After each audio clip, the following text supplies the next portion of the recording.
Hi guys and welcome back to the channel Deepak Yadav Education. Welcome to the Daily Hindu News and Editorial Analysis of 22nd of May 2026. तो guys आज है तारीख 22 मई 2026 और है Friday. देखेंगे आज के द हिंदू कंप्लीट न्यूज़पेपर को एनालाइज करेंगे। बट लेक्चर में आगे बढ़ने से पहले अगर आपको इस लेक्चर का पीडीएफ चाहिए तो क्या करना है, सबसे पहले डाउनलोड करना है टेलीग्राम, देन उसके बाद जाके सर्च बॉक्स में टाइप करना दीपक यादव एजुकेशन यूपीएससी, आपको ये टेलीग्राम चैनल मिल जाएगा। यहाँ से आप डेली बेसिस पे इन लेक्चर के पीडीएफ डॉक्यूमेंट्स को डाउनलोड कर पाओगे।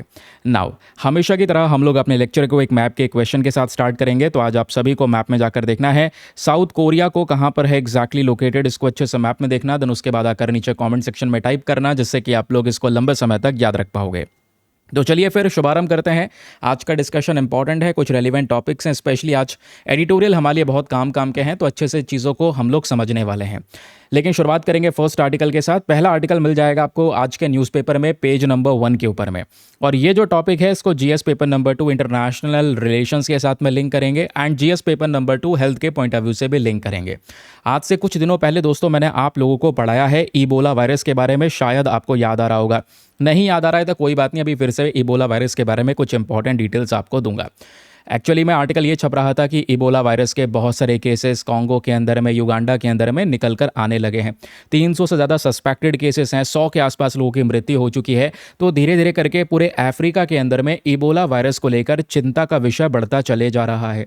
और इस क्राइसिस की वजह से जो एक बहुत ही ज़्यादा महत्वपूर्ण मीटिंग होने वाला था, समिट होने वाला था बिटवीन इंडिया एंड अफ्रीका, जिसको हमने नाम दिया है इंडिया अफ्रीका फोरम समिट, इसको करंट समय पर पोस्टपोन कर दिया गया है। ये है दोस्तों करंट न्यूज़। कहोगे अच्छा वही समिट जिसके बारे में हमने एक बहुत विस्तार से एडिटोरियल डिस्कस किया था लगभग आज से 6-7 दिन पहले। बिल्कुल, क्योंकि यहाँ पे हम लोग क्या बात कर रहे हैं, देखो ये ना चौथा समिट होने वाला था इंडिया और अफ्रीकन कंट्रीज़ के बीच में, जिसमें अफ्रीका की मैक्सिमम कंट्रीज शामिल होती और भारत बहुत सारी इंपॉर्टेंट डील्स को सिक्योर कर पाता। क्योंकि जैसा कि आप लोगों को पता है कि भाई अफ्रीका के पास में ढेर सारे मिनरल रिसोर्सेज प्रेजेंट है, तो हम बहुत सारे मिनरल रिसोर्सेज अफ्रीका से परचेज कर सकते हैं। ठीक है, लेकिन फिलहाल के लिए अभी के लिए इसको पोस्टपोन कर दिया गया है। नई डेट यहाँ पर जो भी आएगी वो पता चल जाएगा। अभी फिलहाल जो ये पुरानी डेट थी वो लगभग 28 मई से 31 मई के बीच में ये समिट होने वाला था, वो भी न्यू दिल्ली के अंदर में, जहाँ पे अफ्रीका के लगभग सभी कंट्रीज प्रेजेंट होते, यानी उनके लीडर्स प्रेजेंट होते, भारत प्रेजेंट होता और इंपॉर्टेंट डिस्कशन, इंपॉर्टेंट डील हम लोग कर रहे होते। ये चौथा समिट है।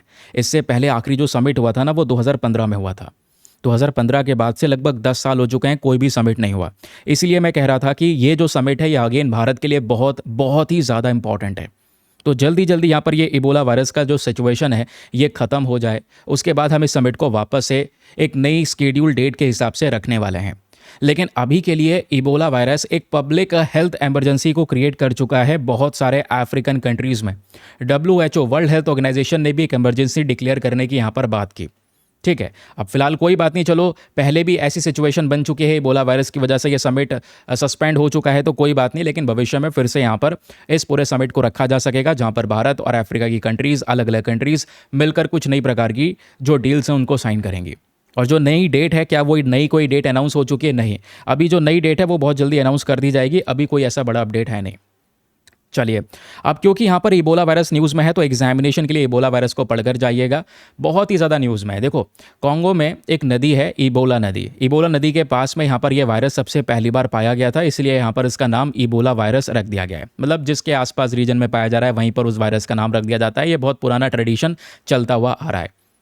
अब WHO के अकॉर्डिंग बोला जा रहा है कि इबोला वायरस का जो मेन नेचुरल होस्ट होता है, यानी ये वायरस एग्जैक्टली फैलता किसकी वजह से, इसका प्राइमरी होस्ट कौन है, तो वो है फ्रूट बैट्स यानी चमगादड़। और पहले इन चमगादड़ों से दूसरे जानवरों में फैल सकता है ये वायरस, क्योंकि ये वायरस किस प्रकार का वायरस है, याद रखिएगा, जूनोटिक वायरस। जैसे कोविड था, जूनोटिक वायरस कौन से वायरस होते हैं, जो एक जानवर से इंसान में फैले और फिर एक इंसान से दूसरे इंसानों में फैलना शुरू हो जाए, उसको हम लोग क्या बोलते हैं, जूनोटिक वायरस। अच्छा, हम यहाँ पे बात कर रहे हैं फ्रूट बैट की। तो ये जो चमगादड़ है दोस्तों, इस चमगादड़ में से ये वायरस गोरिल्ला में जा सकता है। गोरिल्ला के अलावा चिंपांजी, मैकाओ, एंटीलोप, पिग, पॉर्क्यूपिन, इन सब स्पीशीज़ के अंदर में आ सकता है और इन स्पीशीज़ के माध्यम से इंसानों में फैल सकता है। फिर एक इंसान दूसरे इंसानों में इस बीमारी को फैलाने के लिए जाना जाता है। ठीक है, तो ये ह्यूमन टू ह्यूमन ट्रांसमिशन भी इसके अंदर में पॉसिबल है। एनिमल टू ह्यूमन ट्रांसमिशन तो हो ही रहा है, ह्यूमन टू ह्यूमन ट्रांसमिशन भी होता है। कैसे कि भाई मान लो एक व्यक्ति है जो इन्फेक्टेड है, है ना, उसके बॉडी फ्लूइड्स के कांटेक्ट में अगर नॉर्मल व्यक्ति आ जाए, बॉडी फ्लूइड्स बेसिकली यहाँ पर उसके स्वेट की बात कर रहे हैं, पसीना हो गया, ठीक है, ब्लड हो गया, सीमेन हो गया, तो उसके कांटेक्ट में कोई दूसरा व्यक्ति आ जाए तो ये जो वायरस है, इबोला वायरस, वो नॉर्मल व्यक्ति में फैल सकता है। ठीक है। अब दोस्तों यहाँ पर जब इबोला वायरस किसी व्यक्ति को बुरी तरह से इम्पैक्ट करता है तो उसमें जो लक्षण दिखाई देते हैं वो 2 से 21 दिन के पीरियड के बीच में दिखाई देते हैं, अचानक से नहीं दिखते। शुरुआती जो स्टेज होती है उसमें जब लक्षण देखने की बात आती है तो उसमें फीवर यानी बुखार हो रहा है, थकान हो रही है, मसल्स में यानी मांसपेशियों में दर्द हो रहा है, सर में दर्द होता है, गला खराब होना शुरू हो जाता है, जी मचलाने लगता है, धीरे धीरे करके सिचुएशन जब भयंकर हो रही है, डायरिया हो जाता है, पेट में बहुत ज़्यादा दर्द हो रहा है, रैशेस हो रही हैं, किडनी स्ट्रक्चर बेकार हो जाता है, लिवर फंक्शंस डैमेज होने शुरू हो जाते हैं। ये इबोला वायरस के, याद रखिएगा, मेन सिम्टम्स हैं जो अर्ली स्टेज में दिखाई देते हैं और फिर लेटर स्टेज में दिखाई देते हैं। ठीक है। इसका मेन होस्ट याद रखना फ्रूट बैट, और ये इबोला वायरस एक नदी, इबोला नदी के नाम के ऊपर में रखा गया है। और ये फ्रूट बैट इस वायरस को दूसरे जानवरों में स्प्रेड कर सकता है, चिंपांजी, गोरिल्ला, एंटीलोप, मंकी और पॉर्क्यूपिन। और इन जानवरों से फिर ये जो वायरस है दोस्तों वो इंसानों में फैलना शुरू हो सकता है। ठीक है, क्लियर हो गया, इतना समझ में आ गया। तो इबोला वायरस के बारे में बेसिक डिटेल्स हम लोगों ने कर ली हैं कवर। अब ये जो मीटिंग होने वाली थी, ये मीटिंग पोस्टपोन कर दी गई है। मीटिंग का इंपॉर्टेंस भारत के लिए बहुत ज़रूरी है, केवल मीटिंग ही पोस्टपोन नहीं करी गई है। अगर आप आर्टिकल में देखना चाहो दोस्तों तो यहाँ पर आपको नजर आएगा, big cat meet in capital to put on hold. जो ये इंटरनेशनल बिग कैट अलायंस की मीटिंग होने वाली थी, जहां पर मैंने बताया था जून में 1 जून से ये शुरू होगी, जिसमें हम लोग अपने देश की जो टोटल 7 कैट स्पीशीज़ है ना दुनिया भर में पाई जाती हैं, उन सातों की सातों बड़ी बिल्ली की प्रजाति को बचाने की बात हो रही थी, उनको प्रोटेक्शन देने की यहाँ पर बात हो रही थी। लेकिन हुआ क्या, ये सम्मेलन भी अभी के समय पर नहीं हो पाएगा, क्योंकि इसमें मेजोरिटी ऑफ कंट्रीज़ दोस्तों वो हैं, या मेजोरिटी ऑफ जो कैट स्पीशीज़ हैं, लायन, टाइगर, ये सब अफ्रीका के बहुत सारे कंट्रीज़ में पाया जाता है। तो अफ्रीकन कंट्रीज़ का ज्वाइन यहाँ पर होना था, बट करंट समय पर वो जो कंट्रीज़ हैं वायरस से जूझ रही हैं, इसलिए वो ज्वाइन नहीं कर पाएंगी। तो इसलिए ये वाला समिट भी करंट समय के लिए पोस्टपोन कर दिया गया है। नई डेट अभी जल्दी अनाउंस कर दी जाएगी। इबोला वायरस के बारे में सारे फैक्ट्स कवर कर लिए हैं, पहला आर्टिकल हो गया समाप्त। अगला आर्टिकल आता है जो अगेन बहुत ही ज़्यादा important, very very important, mark कर लेना, हमने थंबनेल में सबसे पहले मेंशन भी कर रखा है। पीसीसीआई एंड आरटीआई, ये कंट्रोवर्सी चल क्या रही है। आज से कुछ दिनों पहले हमारे न्यूज़पेपर में आर्टिकल छपा था, मैंने नज़रअंदाज कर दिया था जानबूझ के, पता था इसके ऊपर में एडिटोरियल पब्लिश होने वाला है, कुछ डिटेल्स आने वाली हैं। उस समय पर आर्टिकल में डिटेल भी बहुत कम थी, जैसे आप लोग यहाँ पर देख पाओगे। हुआ क्या, आप लोगों के पास में बहुत सारे राइट्स हैं, अधिकार दिए गए हैं, और जिसके बारे में ज़्यादातर अवेयरनेस नहीं होती है। ऐसा ही एक अधिकार है आरटीआई एक्ट। आरटीआई एक्ट 2005 के थ्रू यहाँ पर लेकर आया गया, और ये अधिकार भारत के सभी नागरिक के पास में। आरटीआई का मतलब राइट टू इन्फॉर्मेशन। आप अगर गवर्नमेंट से किसी प्रकार की इन्फॉर्मेशन चाहते हैं तो आप ये आरटीआई फाइल कर सकते हैं, ठीक है, और उसके बदले में गवर्नमेंट फिर जवाब देगी। हालांकि इसमें कुछ एग्जेम्पशंस भी होते हैं, कि ऐसा नहीं है कि आप किसी की बहुत सीक्रेट इन्फॉर्मेशन निकालने की कोशिश कर रहे हैं, या कोई ऐसी इन्फॉर्मेशन जिससे किसी कंट्री के साथ में रिलेशंस डिस्टर्ब हो सकते हैं, तो वो वाली जो इन्फॉर्मेशन है वो नहीं दी जाएगी। तो इसमें एक्सेप्शंस भी हैं, याद रखिएगा। अब यही आरटीआई एक्ट के अंदर में जो एक्सेप्शंस हैं उसमें से बीसीसीआई को भी बाहर निकाल दिया गया, एक्सेप्शन में रख दिया गया है। मतलब अगर आप बीसीसीआई, जो आज board of control for cricket in India है, इंडिया के अंदर में हम लगभग क्रिकेट को अपने नेशनल स्पोर्ट की तरह ट्रीट करते हैं। आपने देखा होगा कितना ज़्यादा इंपॉर्टेंस क्रिकेट को दिया जाता है भारत के अंदर में। तो ये जो बीसीसीआई है, ये पूरे क्रिकेट स्ट्रक्चर को संभालता है, आज भारत का है, भारत का पूरा क्रिकेट सिस्टम को कंट्रोल करता है। गवर्नमेंट फंडिंग करती है, सपोर्ट भी करती है इस बॉडी को। हालांकि ये कोई ऐसी गवर्नमेंट बॉडी नहीं है ना, कोई कॉन्स्टिट्यूशनल बॉडी नहीं है, कोई स्टैचुरी बॉडी नहीं है, लेकिन फिर भी गवर्नमेंट सपोर्ट भी मिलता है। तो आर्टिकल के ऊपर में मैटर यह है कि भाई क्या बीसीसीआई आरटीआई एक्ट के अंदर में आएगा, क्वेश्चन ये था। तो हाल ही में जो सीआईसी होते हैं दोस्तों, सीआईसी का मतलब होता है सेंट्रल इन्फॉर्मेशन कमीशन, क्योंकि जब आप आरटीआई फाइल करते हैं और जो इन्फॉर्मेशन मांगते हैं, और इन्फॉर्मेशन जो देने वाला व्यक्ति होता है वो यही सेंट्रल इन्फॉर्मेशन कमीशन में बैठा होता है, ठीक है, यही हमको इन्फॉर्मेशन देता है। तो हाल ही में क्या हुआ, सीआईसी ने क्लियरली ये कह दिया कि भैया जो बीसीसीआई है वो आरटीआई एक्ट के अंदर में नहीं आना चाहिए। तो आरटीआई एक्ट के थ्रू अगर आप बीसीसीआई की कोई इन्फॉर्मेशन मांगने आओगे तो हम आपको वो इन्फॉर्मेशन नहीं देंगे, बिकॉज सीआईसी ने डिसाइड कर लिया है कि बीसीसीआई आज आरटीआई एक्ट में कवर नहीं होता।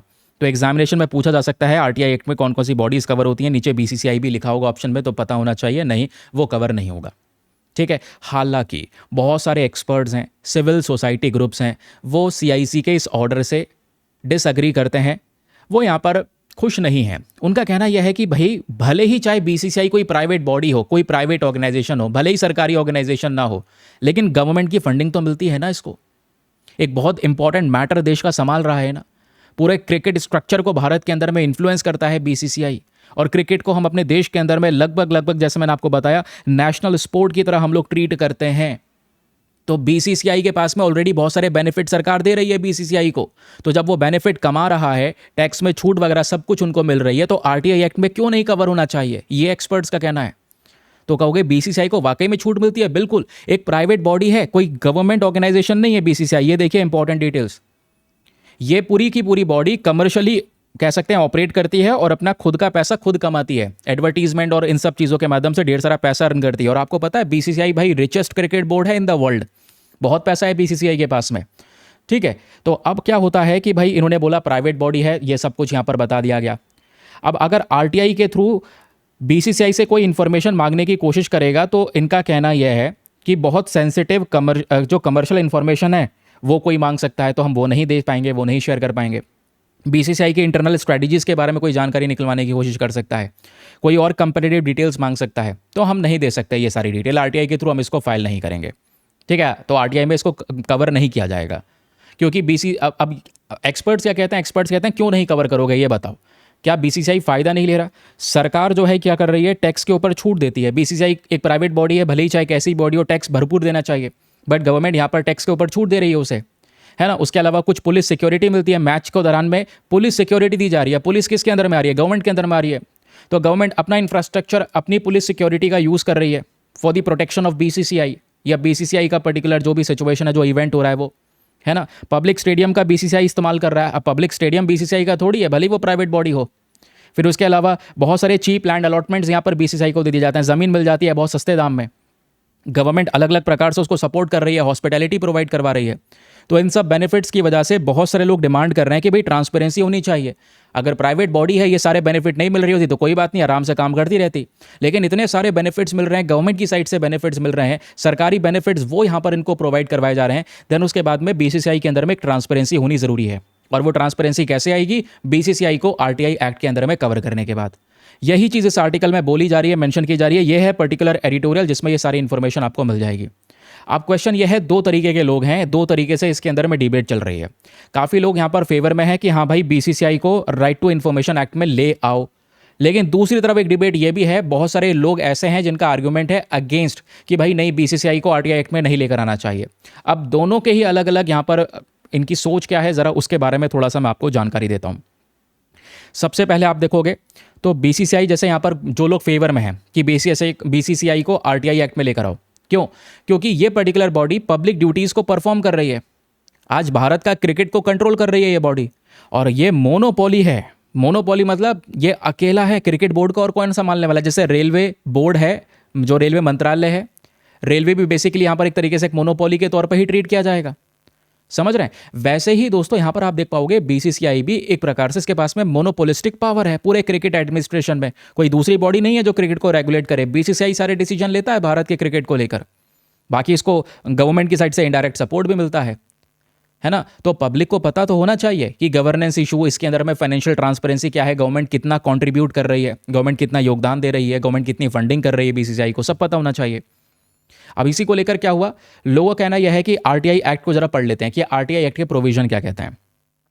तो आरटीआई एक्ट का section 2 clause number H, please इसको याद रखिएगा, ये आपके लिए इंपॉर्टेंट हो सकता है। Section 2 clause H of RTI act ये डिफाइन करता है व्हाट इज पब्लिक अथॉरिटी। अगर पब्लिक गवर्नमेंट अथॉरिटी होती तो भाई वो तो सीधा आरटीआई एक्ट में कवर होगा, लेकिन पब्लिक अथॉरिटी क्या दूसरी चीज भी हो सकती है? बिल्कुल हो सकती है। तो इसी में ही डेफिनेशन दी गई है अबाउट पब्लिक अथॉरिटी की, कौन सी चीज पब्लिक अथॉरिटी होगी। इसमें वो सारी की सारी बॉडी जो बेसिकली सरकार ओन कर रही है, यानी कि गवर्नमेंट की ओनरशिप है कोई पर्टिकुलर ऑर्गेनाइजेशन का, या फिर सरकार उसको कंट्रोल कर रही है, या फिर गवर्नमेंट उसको सब्सटेंशियली फाइनेंस कर रही है, कुछ कुछ पैसा प्रोवाइड करवाती है, वो सारी की सारी बॉडीज़ को section 2 clause H of RTI act के अंदर में पब्लिक अथॉरिटी की तरह कवर किया गया है। तो भले ही बीसीसीआई कोई संवैधानिक बॉडी ना हो, कोई स्टैचुटरी बॉडी ना हो, कोई गवर्नमेंट के नोटिफिकेशन के माध्यम से ना बनाया गया हो, लेकिन फिर भी इसको पब्लिक अथॉरिटी वाला स्टेटस मिलना चाहिए, क्योंकि ये इनडायरेक्ट बेनिफिट्स को कवर कर रहा है। बहुत सारे और भी यहाँ पर आप कह सकते हैं, जैसे substantially finance by the government इसको किया जा रहा है, पुलिस सिक्योरिटी प्रोवाइड करवाई जा रही है, पब्लिक स्टेडियम प्रोवाइड करवाए जा रहे हैं, तो हम इसको ट्रीट कर सकते हैं एज अ पब्लिक अथॉरिटी। ये तो खुद आरटीआई एक्ट कहता है, ये बात कहना है जो लोग फेवर में हैं, इसलिए बीसीसीआई को आरटीआई एक्ट में कवर करो। अब क्वेश्चन ये है, क्या ये मैटर आज उठ रहा है? जब इतना बड़ा मैटर है तो पहले भी उठ चुका होगा, पहले भी उठ चुका है भाई। सुप्रीम कोर्ट ने क्या बोला है पहले, कुछ पर्टिकुलर सिचुएशन को लेकर कुछ कमिटीज़ का गठन हुआ है, तो आइए उसके बारे में थोड़ा सा पढ़ लेते हैं।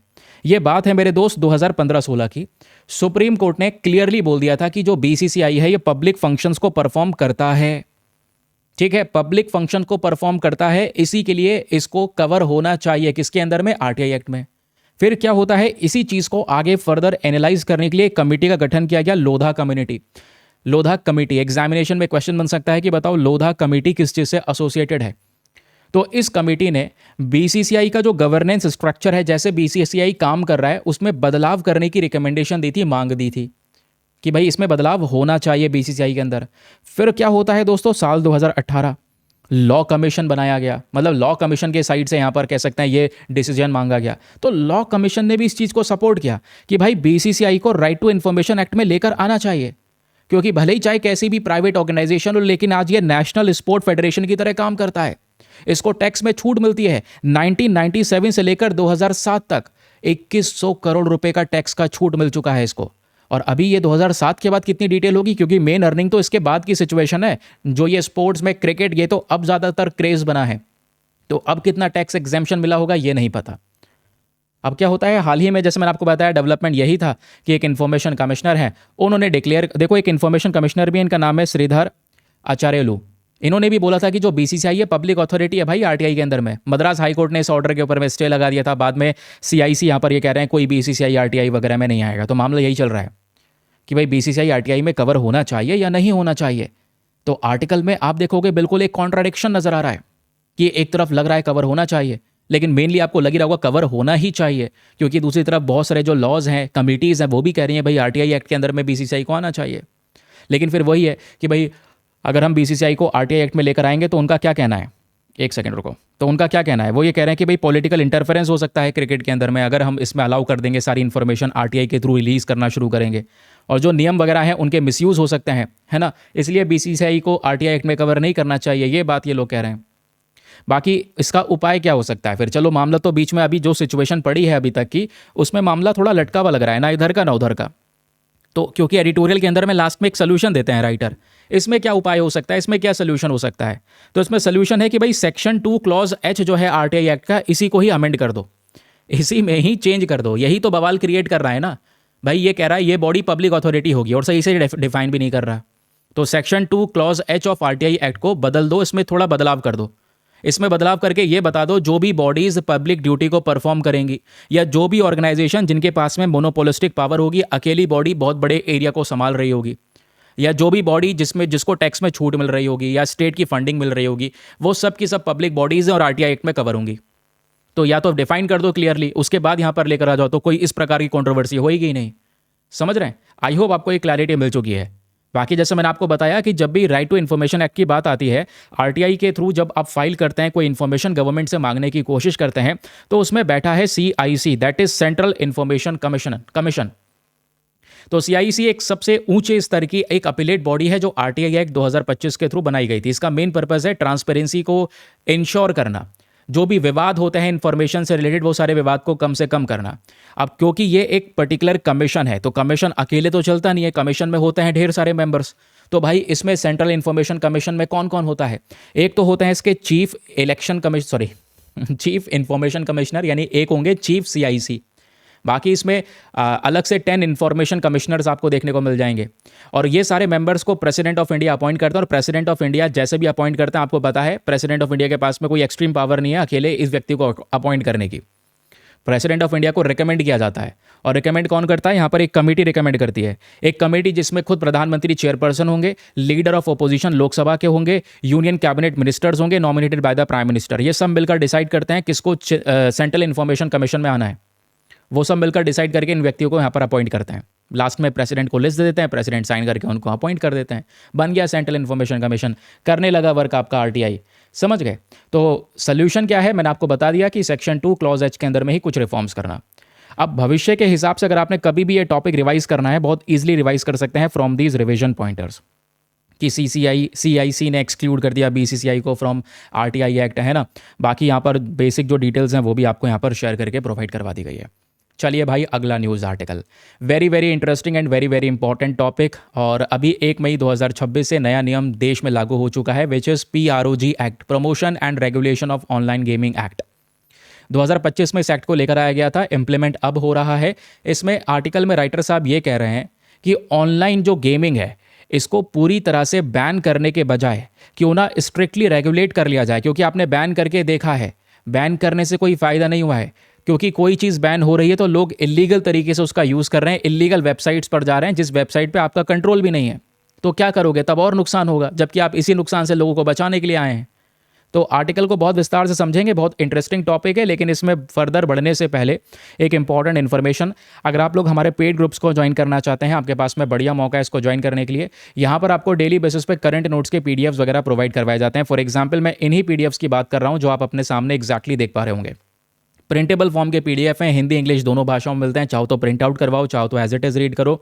एक PDF में सारी इन्फॉर्मेशन आपको मिल जाती है, न्यूज़पेपर के आर्टिकल्स, आर्टिकल के साथ साथ नोट कैसे बनाना है, वो पूरा नोट स्ट्रक्चर, ठीक है, जो बेसिकली न्यूज़पेपर को दोबारा से रिवाइज करवा सकता है आपको, ऐसे नोट मेकिंग करके दी जाती है। सब कुछ बना बनाया, कुछ नहीं, लेक्चर देखना है, रिवाइज करना है, काम खत्म। अब दोस्तों ये PDFs आपको मिलते हैं केवल और केवल हमारे पेड ग्रुप में। पेड ग्रुप को ज्वाइन करने का फी पेमेंट बहुत मिनिमम है, जैसा स्क्रीन पे आप देख पाओगे, just 499 for the lifetime access. जब तक आपका सिलेक्शन ना हो जाए तब तक आप 499 में इस ग्रुप को ज्वाइन करके रख सकते हैं। ज्वाइन करने के लिए करना क्या है, व्हाट्सएप पर जाइएगा, नंबर आपको दिख रहा होगा 8534873368। इस नंबर पर मैसेज कर देना कि I want to join this group. आपको रिप्लाई मिलेगा, पेमेंट का प्रोसेस दिया जाएगा, डेमो वीडियो का लिंक मिलेगा, उसको देख सकते हैं, चेक कर सकते हैं और अपना आपको कंप्लीटली सेटिस्फाई करने के बाद में जाकर अपना ये इन्वेस्टमेंट कर सकते हैं। ओके, चलिए वापस आते हैं। तो आर्टिकल यहां पर कहता है, पहले एक छोटी सी समरी, एक छोटा सा ओवरव्यू मैं आपको देता हूं। आर्टिकल में बात हो रही है promotion and regulation of online gaming act 2025 की। 2025 में ये कानून आता है, बट इस साल यहां पर ये लागू हो रहा है, तो उसके बारे में थोड़ी सी चर्चा हो रही है। तो एक्चुअली में क्या होता है कि ये जो पर्टिकुलर लॉ है इसको लेकर आया गया ताकि लोगों को हम बचा सकें, स्पेशली अपने देश के नौजवान लोगों को बर्बाद होने से बचा सकें। क्योंकि यूथ ही ऐसा है जो बेसिकली इन ऑनलाइन गेमिंग के चक्कर में फंस के काफ़ी सारे सेक्टर्स में ऐसा है जहाँ पे बर्बाद हो गया है। फाइनेंशियल लॉस, पैसा लगा देते हैं जिससे वो सारा पैसा डूब जाता है। गेम का एडिक्शन होना, फिर उसके बाद में सब कुछ हारने के बाद में एक साइकोलॉजिकल हार्म, मेंटल हेल्थ को खराब करना। फिर क्योंकि ऑनलाइन गेमिंग के अंदर में ढेर सारा पैसा लगाना पड़ता है, अकाउंट्स की इन्फॉर्मेशन, अपनी इन्फॉर्मेशन, तो प्राइवेसी का सारा रिस्क रहता है। तो ये सब रिस्क खत्म हो जाए, यही मेन पर्पज़ है promotion and regulation of online gaming act 2025 का। तो इसी के लिए यहाँ पर PROG एक्ट को लेकर आया गया। अब क्वेश्चन यह है कि भाई इस एक्ट की मेन प्रॉब्लम्स क्या हैं। आर्टिकल में राइटर साहब कहते हैं कि भाई गैम्बलिंग को पूरी तरह से खत्म करने की बात हो रही है। अब ये जब आप बैन लगाने की बात करोगे तो बैन लगाने से कोई ज़्यादा फायदा होगा नहीं, क्योंकि इंडिया के अंदर में जितने भी यूज़र्स आपको दिखाई रहे हैं वो सारे के सारे यूज़र्स क्या करेंगे, दूसरे प्लेटफॉर्म की तरफ बढ़ना शुरू हो जाएंगे। ठीक है, इंडिया के अंदर में अगर आप प्लेटफॉर्म्स के ऊपर बैन लगाओगे तो फॉरेन वेबसाइट अवेलेबल है भाई लोगों के पास में, वो फॉरेन वेबसाइट की तरफ बढ़ रहे हैं। और ऐसा हो रहा है एक्चुअली में, स्टडी ने यहाँ पर इस चीज़ को शो भी किया है। स्टडी ये कह रही है कि ऑफशोर गेमिंग के ऊपर में जो इंडियन क्राउड है वो बढ़ता चले जा रहा है। PROG एक्ट आने के बाद में 2025 में एक्ट आया कि कब लगेगा डर था। दिल्ली NCR से 68.3% से लोग बढ़कर 82% हो गए जो फॉरेन वेबसाइट की तरफ शिफ्ट हो गए। अब आप इंडिया के अंदर में जो वेबसाइट रन कर रही है उसको तो रेगुलेट कर लोगे, ठीक है, लेकिन कोई वेबसाइट बाहर की है जो इंडिया के अंदर में VPN वगैरह लगा के रन करी जा रही है, उसको आप कैसे रेगुलेट करोगे, ये बताओ। तो आपका मेन पर्पस था इन लोगों को बचाना फाइनेंशियल लॉस से, एडिक्शन से, लेकिन अब क्या है, सिचुएशन तब भी तो ऐसी चली जा रही है। अब नहीं, ऐसे नहीं तो इलीगल तरीके से यहाँ पर लोग बढ़ते चले जा रहे हैं। तमिलनाडु के अंदर में केसेस इंक्रीज हुए, महाराष्ट्र के अंदर में इंक्रीज हुए। मतलब अगर आप कंप्लीट बैन लगा दोगे ऑनलाइन गेमिंग के ऊपर में तो it will not stop online gaming. ये ऑनलाइन गेमिंग को पूरी तरह से रोकने का काम नहीं करेगा, ऑनलाइन गेमिंग को खत्म नहीं करेगा, ये है प्रॉब्लम। तो यूजर्स ने यहां पर क्या किया है, सिंपली यहां पर ये कह रहे हैं कि भाई आज के समय पर इनके ऊपर में स्ट्रिक्ट रिस्ट्रिक्शन लगा दो गेम्स के ऊपर में, नहीं तो फिर यूजर्स के पास में दूसरा ऑप्शन है फॉरेन प्लेटफॉर्म्स की तरफ जाने के लिए। और फॉरेन प्लेटफॉर्म तो भाई इंडियन प्लेटफॉर्म से और भी ज़्यादा डेंजरस हैं। इंडियन प्लेटफॉर्म लीगल तौर पे कानून की नज़र में काम कर रही थी, उनको हटाया गया। अब क्या होता है, ये फॉरेन प्लेटफॉर्म्स जो हैं ये भारत के नियमों को एस्केप कर जाएंगी, इंडिया के रेगुलेशन उन पे लागू नहीं होते, और वही फॉरेन प्लेटफॉर्म्स इंडिया से बहुत सारा पैसा उठा के मनी लॉन्ड्रिंग, टेरर फाइनेंसिंग और साइबर फ्रॉड जैसी सिचुएशन को अंजाम दे सकते हैं। मनी लॉन्ड्रिंग कर सकते हैं, टेररिस्ट को फाइनेंस कर सकते हैं यही गेमिंग के जरिए। कोई भी कंज्यूमर प्रोटेक्शन लोगों को नहीं मिल पाएगा, कोई किसी के साथ में कुछ भी हो जाएगा, कोई भी यहाँ पर प्रोटेक्शन नहीं मिलने वाला, क्योंकि वो जितनी वेबसाइट यूज़ कर रहे हैं वो इंडिया के लॉज के अंडर में आती नहीं है। तो क्वेश्चन ये है, जब लॉज के अंडर में आती नहीं तो ऑपरेट कैसे कर रहा है, कोई गेमर वहाँ तक पहुँच कैसे रहा है? वीपीएन का यूज़ करके, virtual private network, proxy servers का यूज़ करके, टेलीग्राम व्हाट्सएप ग्रुप्स के माध्यम से, मिरर वेबसाइट्स के माध्यम से। तो अगर आप भले ही एक वेबसाइट को ब्लॉक भी कर दोगे ना, तो बहुत जल्दी ये लोग दूसरी वेबसाइट पर इकट्ठा होना शुरू हो जाएंगे। ये है प्रॉब्लम आज की स्थिति की। तो गवर्नमेंट ने एक्शन क्या लिया है? Ministry of electronics and information technology यही बॉडी है जिसने इस पूरे के पूरे ऑनलाइन गेमिंग रेगुलेशन एक्ट को लागू किया है।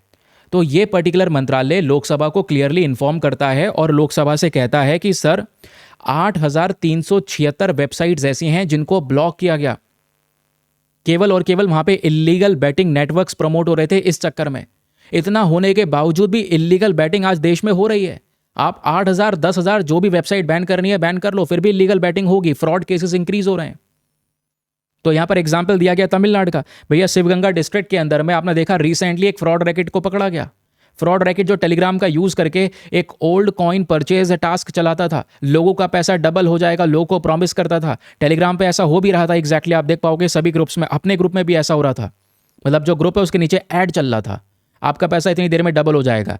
तो आप में से जो लोग ट्रस्ट करते हैं मेरे ऊपर, उनको लगा कि भाई ये मैं दे रहा हूं, कि भाई मैं पैसा डबल कर रहा हूं लोगों का, तो ऐड चल रहा था। ऐसे सभी लोगों के साथ में, सभी कोचिंग इंस्टीट्यूट के जितने भी ग्रुप्स थे उनके नीचे ऐड चलने लगा था। जैसे आप ग्रुप ओपन करोगे सबसे नीचे जैसे लेटेस्ट मैसेज होता है ना, ऐड आ रहा था टेलीग्राम की साइट से कि भाई यहाँ पर आपका पैसा ये इन्वेस्ट करो, अभी इतनी देर में, 1 घंटे में, 1.5 घंटे में, 2 घंटे में डबल हो जाएगा, ठीक है 3,000 के 6,000 हो जाएंगे। इस तरीके से लोग फंस जाते हैं यार, है ना।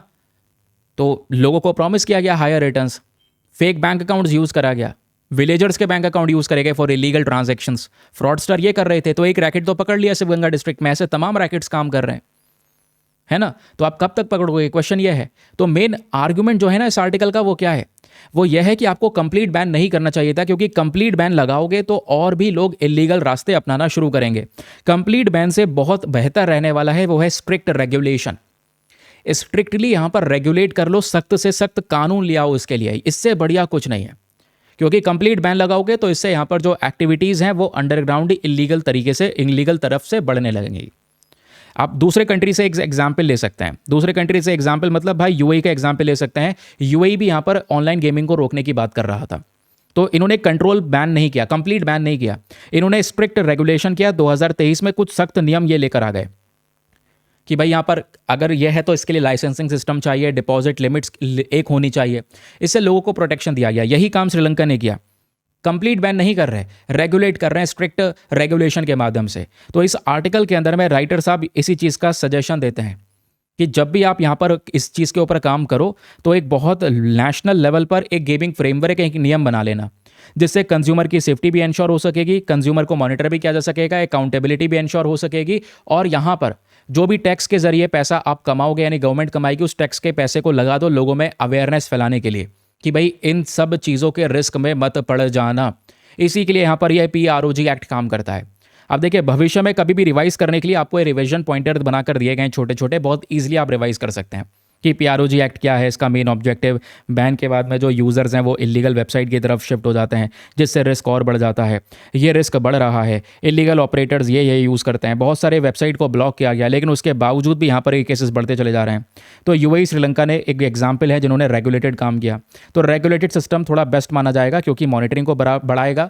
नए नियम के हिसाब से आप इन ऑनलाइन गेमिंग में टैक्स ले सकते हैं और कंज्यूमर्स की प्रोटेक्शन भी कर सकते हैं। आपकी अर्निंग भी हो जाएगी और वो जो पैसा है उससे लोगों में अवेयरनेस भी फैल सकेगी और लोगों के साथ में कभी किसी प्रकार से कोई घोटाला, उनको चूना नहीं लगाया जा सकेगा।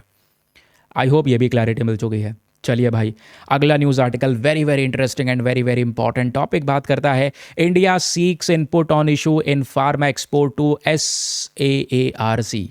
सार्क ग्रुप के बारे में आपने बहुत सुना होगा दोस्तों, सार्क नेशंस। अभी हम सार्क और बिम्स्टेक के बारे में थोड़ा डिस्कशन करेंगे। तो इंडिया करंट समय पर अपनी दवाइयों को एक्सपोर्ट करने के ऊपर कोशिश कर रहा है, क्योंकि देखो हम लोग ना बहुत सारी जेनरिक मेडिसिन को एक्सपोर्ट करते हैं। फार्मेसी ऑफ द वर्ल्ड भी भारत को कहा जाता है। तो वेस्ट एशिया में क्राइसिस की वजह से आज हमारा एक्सपोर्ट थोड़ा सा रुक चुका है। हम दूसरे कंट्रीज़ को भी आज आइडेंटिफाई कर रहे हैं, एक्सप्लोर कर रहे हैं कि भाई दूसरे कंट्रीज़ में भी ये जो दवा है हम उसको एक्सपोर्ट कर सकें। अगर एक ईजी वे में मैं आपको समझाऊं तो आर्टिकल कहना चाहता है कि इंडिया ने एक अभ्यास शुरू कर दिया है जिसमें हम चाहते हैं भाई भारत का जो दवाई सेक्टर है, ड्रग्स वगैरह हैं, दवाई की बात हो रही है, फार्मास्यूटिकल्स की बात हो रही है, इसके एक्सपोर्टिंग में आज हम लोग प्रॉब्लम फेस कर रहे हैं। तो हम आइडेंटिफाई कर रहे हैं, सार्क कंट्रीज को खोज रहे हैं, ईरान के अंदर भी कुछ दवाइयां एक्सपोर्ट करने के ऊपर में कोशिश कर रहे हैं। इससे क्या होगा, भारत का जो मार्केट एक्सेस है वो इंप्रूव होगा, इंडियन मेडिसिन को हम लोग एक्सपोर्ट कर पाएंगे, इंडिया का जो दवाइयों का ट्रेड है दूसरे कंट्रीज के साथ में, इवन ईरान के साथ में, वो बेटर हो पाएगा। तो इसी के लिए गवर्नमेंट क्या कर रही है, दो प्रकार से सारी इन्फॉर्मेशन इकट्ठी कर रही है। एक सैनिटरी एंड फाइटोसैनिटरी मेजर के माध्यम से, दूसरा टेक्निकल बैरियर्स टू ट्रेड के माध्यम से। ठीक है, सैनिटरी एंड फाइटोसैनिटरी मेजर में हेल्थ और सेफ्टी स्टैंडर्ड्स देखे जा रहे हैं प्रोडक्ट्स के लिए। टेक्निकल बैरियर्स टू ट्रेड के अंदर में रूल, सर्टिफिकेशन, पैकेजिंग, ये सब कुछ देखा जा रहा है। गवर्नमेंट ये इन्फॉर्मेशन इकट्ठा कर रही है अलग अलग देशों से, ताकि बढ़िया बढ़िया कंट्रीज़ के मार्केट को हम लोग कैप्चर कर सकें और उन मार्केट के अंदर में हम अपने इन दवा की सप्लाई कर सकें। ठीक है, तो अभी के समय पर कौन से कंट्रीज़ को टारगेट किया जा रहा है, सार्क मेंबर्स को टारगेट किया जा रहा है। ऑब्वियसली सार्क में पाकिस्तान भी है, इसी के लिए सार्क जो है ज़्यादा बेटर परफॉर्म नहीं कर पाया। आपको पता है कि सार्क जो ये ऑर्गेनाइजेशन है कोई नई ऑर्गेनाइजेशन नहीं, ये बहुत पुरानी है। इसको बोलते हैं south Asian association for regional cooperation. भाई साउथ एशिया की जो ये मल्टीपल कंट्रीज़ हैं, इन्होंने साथ में आके इस एसोसिएशन को, इस ग्रुप को बनाया था। आज इसी सार्क नाम के ग्रुप के अंदर में 8 कंट्रीज़ हैं जो इसके मेंबर नेशंस हैं। सार्क में कितने देश आते हैं, टोटल 8 कंट्रीज इसके मेंबर्स हैं, याद रखिएगा। पहला हमारा भारत हो गया, दूसरा बांग्लादेश हो गया, तीसरा मालदीव्स हो गया, ठीक है, चौथा भूटान हो गया, पांचवा नेपाल हो गया, छठा पाकिस्तान हो गया, सातवां अफगानिस्तान हो गया, आठवां श्रीलंका हो गया। सबसे लेटेस्ट कंट्री जिसने ज्वाइन किया था बाद में वो है अफगानिस्तान। और दोस्तों एक दो बातें आपने रट लेनी है बहुत अच्छे से, क्योंकि ये माइक्रो डिटेल्स कई बार एग्जामिनेशन में पूछ ली जाती है कि जो ये सार्क ग्रुप है इसकी शुरुआत कैसे की गई थी। तो दोस्तों यहाँ पर इसको एस्टेब्लिश किया था इन सब कंट्रीज़ ने मिलकर एक चार्टर को साइन करके, और वो चार्टर साइन हुआ था ढाका के अंदर में। ठीक है, वो भी कब साइन हुआ था, 8 दिसंबर 1985 के अंदर में। और आज इस सार्क का हेडक्वार्टर कहाँ पर है, प्लीज़ याद रखिएगा, इसका हेडक्वार्टर काठमांडू में है। काठमांडू बेसिकली जो नेपाल की कैपिटल है, वहाँ पर इसका हेडक्वार्टर आपको देखने को मिल जाएगा। मेंबर स्टेट्स की बात करेंगे तो 8 मेंबर कंट्रीज़ हैं, अफगानिस्तान, बांग्लादेश, भूटान, इंडिया, मालदीव्स, नेपाल, पाकिस्तान, श्रीलंका। लेकिन ये सार्क ग्रुप बढ़िया परफॉर्म नहीं कर पाया। इसका आखिरी जो समिट हुआ था वो भी 2014 में हुआ था, उसके बाद से अभी तक मीटिंग नहीं हो पाई। कारण यह है क्योंकि पाकिस्तान और भारत और बांग्लादेश, इन सब के देखोगे तो रिलेशंस बहुत ही ज़्यादा खराब हैं, और यही मेजर कंट्रीज हैं इस ग्रुप में। और कौन सी मेजर कंट्री है भाई, तो इनके रिलेशंस खराब है। जब ये नहीं अटेंड करेंगे तो ऑब्वियस ही बात है ये जो ग्रुप है कमज़ोर पड़ जाएगा। तो आज ऐसा ही एग्जैक्टली हो भी रहा है। अगर आप सार्क के बारे में कुछ क्विक फैक्ट्स को पढ़ोगे तो ये छोटे छोटे फैक्ट्स हैं, प्लीज़ इनको रट लीजिएगा, क्योंकि ऐसे क्वेश्चंस प्रीलिम्स के अंदर में पूछे जाते हैं। सबसे पहली बात, सार्क को एस्टेब्लिश किया गया था 8 दिसंबर 1985 में थ्रू आर ढाका चार्टर, जैसे मैंने आपको बताया। हेडक्वार्टर नेपाल की राजधानी काठमांडू में है। और उसके बाद इसका जो लेटेस्ट समिट है, बिल्कुल सबसे नया जो सम्मेलन इसका आखिरी जो हुआ है वो 2014 में हुआ था काठमांडू में। उसके बाद इसके कोई मीटिंग वगैरह नहीं हुई। रीज़न क्या है दोस्तों, क्यों यहाँ पर ये जो सार्क ग्रुप है ये डिक्लाइन हो रहा है, उसके पीछे का रीज़न दोस्तों आपके सामने प्रेजेंट है। देखो मैं आपको बता रहा हूँ, ये कमज़ोर क्यों पड़ रहा है, पैरालाइज क्यों हो रही है ये बॉडी। इंडिया पाकिस्तान के टेंशंस की वजह से ये एक मेजर कारण है। Biggest reason for SAARC weak performance is India Pakistan tension. फिर दूसरी चीज़ आती है दोस्तों यहाँ पर कंसेंसस रूल, कि जो सार्क के डिसीजंस आपको देखने को मिल जाएंगे इसमें एक कंप्लीट यूनानिमिटी की ज़रूरत पड़ती है, बट हर एक कंट्री यहाँ पर एक दूसरे को प्रपोजल को ब्लॉक कर देती हैं। अब भाई आपस में इकट्ठे होंगे, कोई डिसीजन पास करेंगे, दूसरा ब्लॉक कर देगा, तो फिर कोई फ़ायदा नहीं। पावर बैलेंस बिल्कुल ख़राब हो चुका है, चाइना का इन्फ्लुएंस सेपरेटली बढ़ रहा है। तो सार्क की ये सारी की सारी कमज़ोरियाँ हैं आज के समय पर, याद रखिएगा, इसलिए ये कमज़ोर होता चले जा रहा है। तो सार्क के बदले अगर भारत दूसरा कोई ग्रुप चुन सकता है जिसके ज़रिए अपने इन्फ्लुएंस को बढ़ाने की कोशिश करे, तो वो बिम्स्टेक हो सकता है ज़रूर से। जैसे सार्क है वैसे ही बिम्स्टेक भी है, लेकिन बिम्स्टेक में पाकिस्तान नहीं है, फ़र्क इतना है बस। ठीक है, तो इसमें 8 कंट्री, पहले आप देखोगे सार्क में 8 कंट्रीज़ थी, यहाँ पर 7 कंट्रीज़ हैं, लेकिन इसमें कुछ कंट्रीज़ हटके चेंज हो गई हैं। मैं आपको समझाता हूँ। बिम्स्टेक की फुल फॉर्म है bay of Bengal initiative for multi sectoral technical and economic cooperation. SAARC में साउथ एशियन की हम बात कर रहे थे तो साउथ एशिया की इन सब कंट्रीज़ को शामिल कर रहे थे, लेकिन बे ऑफ बंगाल के आसपास जो कंट्रीज़ हैं दोस्तों, इनको शामिल किया गया है बिम्स्टेक के अंदर में। तो बिम्स्टेक में 7 नेशंस आते हैं। सबसे पहले जो आपको देखने को मिल जाता है मेरे दोस्त वो है बांग्लादेश, फिर यहाँ पर आता है भूटान, देन आपका नेपाल हो गया, हमारा भारत हो गया, ठीक है, फिर उसके बाद में थाईलैंड हो गया, म्यांमार हो गया, श्रीलंका हो गया। ये कंट्रीज़ आपको देखने को मिल जाती हैं जो बेसिकली बिम्स्टेक के अंदर में प्रेजेंट हैं। जैसे हमने समझा सार्क का जो सबसे पहला मीटिंग हुआ था या सार्क ग्रुप जो ऑर्गेनाइज हुआ वो ढाका के अंदर में चार्टर को साइन करके शुरुआत हुई, वैसे ही बिम्स्टेक की जब बात करते हैं तो बिम्स्टेक का पहला सम्मेलन जो हुआ था वो थाईलैंड में हुआ था। समझ रहे हैं? पहला समिट थाईलैंड में हुआ। पहला समिट हमेशा याद रखो, क्योंकि ऐसे ही ब्रिक्स का पहला समिट वगैरह यूपीएससी ने पूछ लिया है। ठीक है, क्लियर हो गया। तो इंडिया का एक बहुत बड़ा शिफ्ट दिखाई दे रहा है कि आज हम सार्क को वैल्यू ना देके बिम्स्टेक की तरफ बढ़ रहे हैं, क्योंकि सार्क इनएक्टिव हो चुका है। इंडिया का फोकस है, मेन पर्पस बिम्स्टेक की तरफ। बिम्स्टेक भारत के लिए इंपॉर्टेंट है, क्योंकि ये जितने भी कंट्रीज आपको दिख रहे हैं, ये सब countries basically south east Asia में आते हैं, और भारत की ईस्टर्न कंट्रीज के साथ में रिलेशंस को इंप्रूव करने की एक पॉलिसी भी है, जिसको हम एक्ट ईस्ट पॉलिसी कहते हैं। यह अपने पड़ोसी देशों के साथ में अपने व्यापार को बढ़िया करने के लिए नेबरहुड फर्स्ट पॉलिसी है, समझ रहे हैं। तो बिम्स्टेक में पाकिस्तान नहीं है, इसलिए बिम्स्टेक मेंबर्स यहां पर बढ़िया तरीके से कॉपरेट कर सकते हैं। Members we have already discussed, India, Bangladesh, Bhutan, Nepal, Sri Lanka, Myanmar, Thailand, ये कंट्रीज हैं जो बिम्स्टेक के अंदर में करंट समय पर प्रेजेंट। आई होप आपको यहां पर ये क्लैरिटी मिल चुकी है। आप कभी भी यहाँ पर ये पर्टिकुलर टॉपिक आपने रिवाइज करना हो तो बहुत इजीली रिवाइज कर सकते हैं फ्रॉम दीज रिवीजन पॉइंटर्स की सार्क क्या है, इसका हेडक्वार्टर, 8 मेंबर्स, ठीक है, और बाकी सारी डिटेल्स। ऐसे ही बिम्स्टेक के बारे में छोटी छोटी डिटेल्स आपको यहाँ पर प्रोवाइड करवा दी गई हैं। नाउ चलिए अब आता है टेस्ट की बारी। छोटे छोटे प्रैक्टिस क्वेश्चन दे रहा हूँ, उन क्वेश्चंस को अटेम्प्ट कीजिए। तो कोई ज़्यादा क्वेश्चन तो नहीं है, 3 ही क्वेश्चन है, फटाफट इनको सॉल्व कीजिए, हैं इंपॉर्टेंट, ठीक है, एग्जामिनेशन के पर्सपेक्टिव से बिल्कुल इनको बनाया गया है। तो क्वेश्चन 1 आपके सामने प्रेजेंट है। Consider the following statements regarding right to information act 2005। RTI act 2005 को लेकर आपके सामने 3 पर्टिकुलर स्टेटमेंट्स हैं, बताना है तीनों में से कौन सा स्टेटमेंट सही है। पहला, आरटीआई एक्ट का सेक्शन 2 क्लॉज एच ये पब्लिक अथॉरिटी को डिफाइन करता है। सेकेंड स्टेटमेंट कहता है, तो चलो पहला स्टेटमेंट समझ में आया। सेकेंड स्टेटमेंट कहता है कोई भी बॉडी जिसको सब्सटेंशियली यहाँ पर गवर्नमेंट अगर फाइनेंस करती है तो वो आरटीआई एक्ट के अंदर में आती है। थर्ड स्टेटमेंट कहता है कि जो बीसीसीआई है ये कॉन्स्टिट्यूशनल बॉडी है जिसको भारत के संविधान के अंतर्गत बनाया गया है। तो बताएं कौन सा स्टेटमेंट सही है।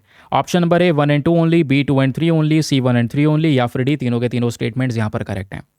अगला प्रश्न आपके सामने यहाँ पर प्रेजेंट है रिगार्डिंग लोधा कमेटी।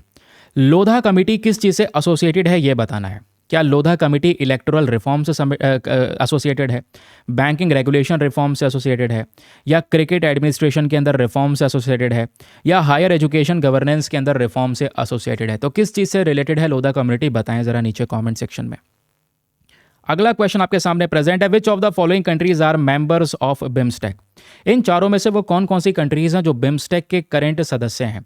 पहला इंडिया, दूसरा थाईलैंड, तीसरा पाकिस्तान, या चौथा म्यांमार। बताओ इनमें से कौन कौन से मेंबर्स हैं जो बिम्स्टेक के मेंबर्स हैं एग्जैक्टली। ऑप्शंस आपको दिए गए हैं। Option number A 1 and 2 only, B 1, 2 and 4 only, C 2, 3 and 4 only, या फिर डी चारों के चारों स्टेटमेंट्स करेक्ट हैं। चलिए सभी के आंसर्स आप सभी को नीचे कॉमेंट सेक्शन में देना ज़रूरी है। बाकी हम लोग करते हैं आज के अपने इस पर्टिकुलर सेशन को समाप्त। आपने पेड ग्रुप ज्वाइन करना है पीडीएफ्स के लिए, तो ये सारी इन्फॉर्मेशन आपको दी गई है। स्टार्टिंग में मैं आपको ये सारी इन्फॉर्मेशन दे चुका हूँ। चलिए फिर मिलते हैं आप लोगों से नेक्स्ट वीडियो में। आज के लिए bye bye, have a nice day, thank you and जय हिंद।